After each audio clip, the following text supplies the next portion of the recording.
Hello, today we are going to be working on simplifying fractions. In 5th grade math, we are constantly simplifying fractions. There are two rules that we always use to simplify the fractions that we are given. We have, can we divide the numerator into the denominator? And then, can we find a common factor? We need to remember that our numerator is always on top of our fraction bar and our denominator is on bottom.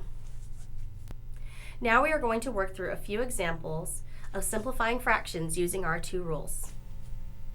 Okay, so we're going to work our first example, which is 7/35, and we're going to use our two rules. Can we divide the numerator into the denominator, and can we find a common factor to see if it simplifies? So the first thing we're going to say is, can the numerator go into the denominator? And we're going to say, yes, it can. So we're going to set it up like this. Our denominator will go underneath our divising bar. Our numerator will become our divisor. And knowing our fact family, we're going to go through 7 times 1, 7 times 2, 7 times 3, and etc. till we hit a number that can go into 35. And we know from our facts that 7 times 5 can go into 35. So we're going to use it as our factor. 7 times 5 is 35. So that is our product. We find the difference, which is 0. Or like how I tell my kids, they cancel out. So now, since we have figured it out that it can go in, we're going to come up here and we're going to divide by our numerator. And one thing you need to remember is that when you divide the numerator by itself, you have to also do that to the denominator. We're going to do our calculations. 7 divided by 7 is 1. 35 divided by 7 is 5. And anytime you have a 1 on top, you have reached its lowest terms. For our next example, we are going to simplify 6/45. So we're going to go back to our first rule. Can we divide the numerator into the denominator? And so we're going to set it up again.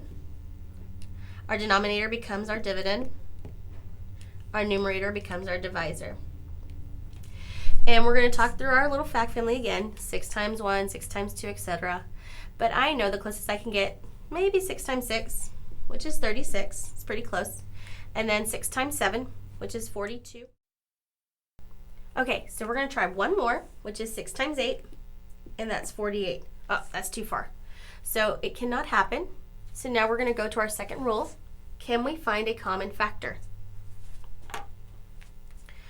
We're going to say to ourselves, what can go into 6 that can also go into 5? Well, they're not even, so we can't use 2. So we're going to go to our next one, which is 3.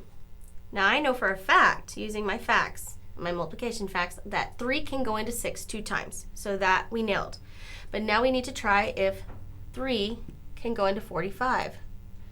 So we're going to take our denominator. It becomes our dividend. So now we're going to use our factor of 3. We're going to say, can 3 go into 4? Yes, 1 time. Our product of 3 and 1 is 3. Our difference is 1. We're going to say, can 3 go into 1? And no, that cannot happen, so we're going to bring down our 5 to help us out. Can 3 go into 15? Yes, 5 times. So that's our new factor on top.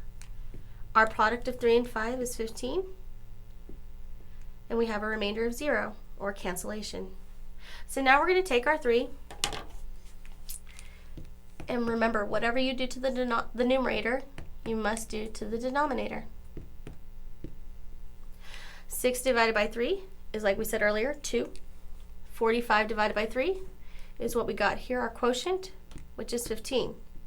So now we go back and we see if we can simplify a little bit more. Go back to rule number 1. Can we divide the numerator into the denominator? Well, we're going to say no, because both in the ones digit, it would have to be even, an even number, and 15 is not even.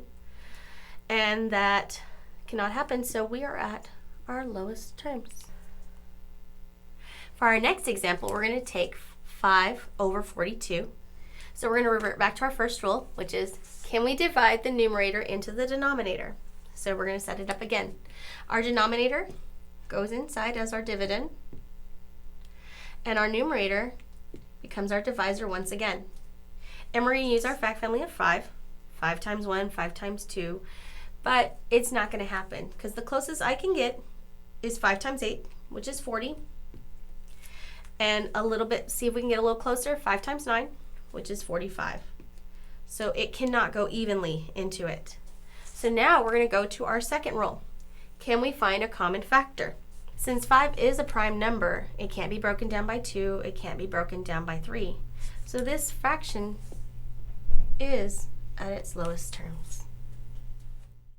So in closing, when we're simplifying fractions, you ask yourself, can we divide the numerator into the denominator? And can we find a common factor? And if none of those rules work, you are at its lowest terms.